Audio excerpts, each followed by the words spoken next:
ভারত, যাকে বলা হয় পশ্চিম বাংলা। আসলে দুই বাংলা তো আগে একই ছিল। তা আমি মনে করি না যে বাংলাদেশের মাঝে আর পশ্চিমবঙ্গের মাঝে কোনো তফাৎ আছে। তো আলহামদুলিল্লাহ, ভারতবর্ষের প্রাচীনতম দ্বীনি প্রতিষ্ঠান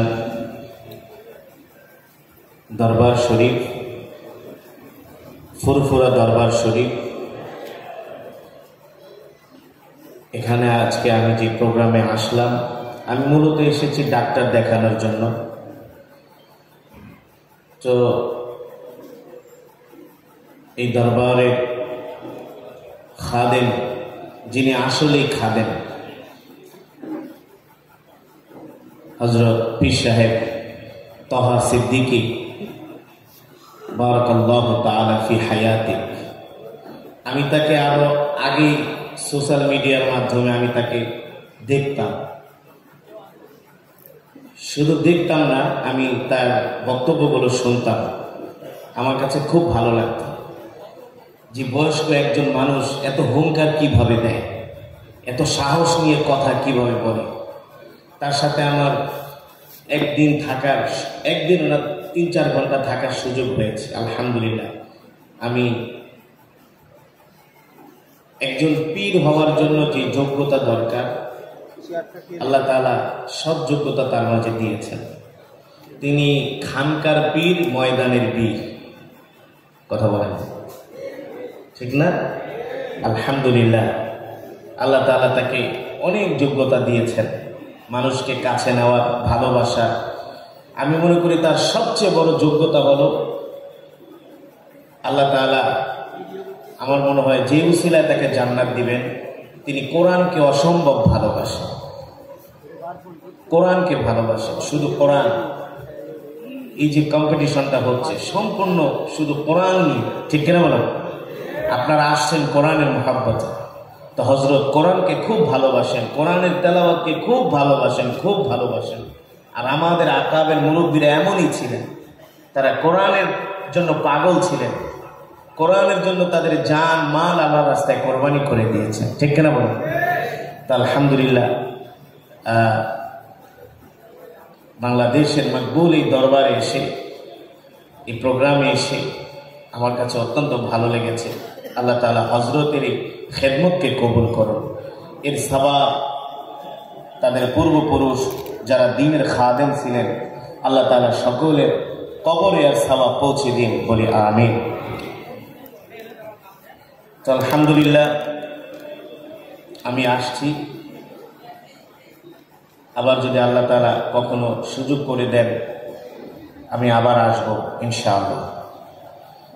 তো রাত অনেক হয়েছে, আপনাদেরকে বেশি কষ্ট দিব না। যারা এত সুন্দর প্রোগ্রামের আয়োজন করেছেন, হযরত পীর সাহেব হুজুরের সাথে আরো তার যত হিতাকাঙ্ক্ষী ভক্ত বৃন্দ, মুরিদান, তাকে যারা ভালোবাসেন, যারা এই প্রোগ্রামের জন্য আমার চোখের সামনে অনেক ভাইয়ের অনেক মেহনত, অনেক কষ্ট করতেছেন, খেদমত করতেছেন, আল্লাহ তাআলা সকলকে উত্তম জাযা দান করুন। আমরা এখন কোরআনুল কারীমের তেলাওয়াত শ্রবণ করব। আমরা আজমতের সাথে, মহাব্বতের সাথে কোরআনুল কারীমের তেলাওয়াত শ্রবণ করব। আল্লাহ তাআলা প্রতিটি হরফের বিনিময়ে আমাদের আমল নামায় অগণিত নেক দান করুন।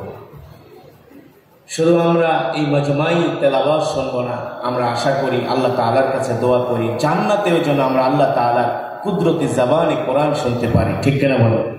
আল্লাহ তাআলা আমাদের সকলকে কবুল করুন, বলি আমিন। তেলাওয়াত কি হবে? তো আপনাদের নীরবতা কিন্তু আমাকে একেবারে হতাশ করছে। নীরব হওয়া যাবে না, জজবা থাকতে হবে, ঠিক কিনা বলুন? জোশ থাকতে হবে, ঠিক কিনা বলুন? এটা কোরআনের মাজমা, জান্নাতের কথা। ওরা যদি গান শুনে, ওরা যদি লাভ দিতে পারে, আমরা কোরআন শুনে কেন তাকবীর দিতে পারবো না? ঠিক কিনা বলুন?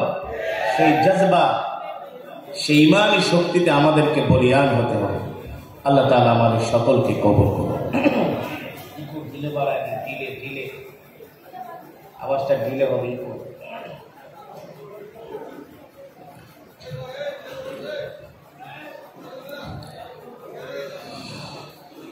أعوذ بالله من الشيطان الرجيم.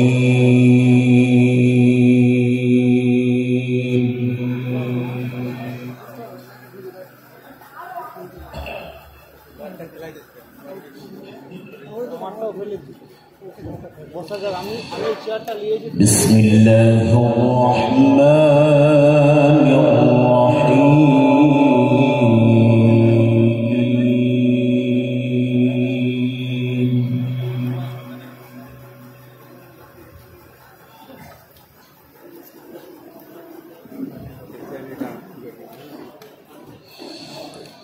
ولقد أهلكنا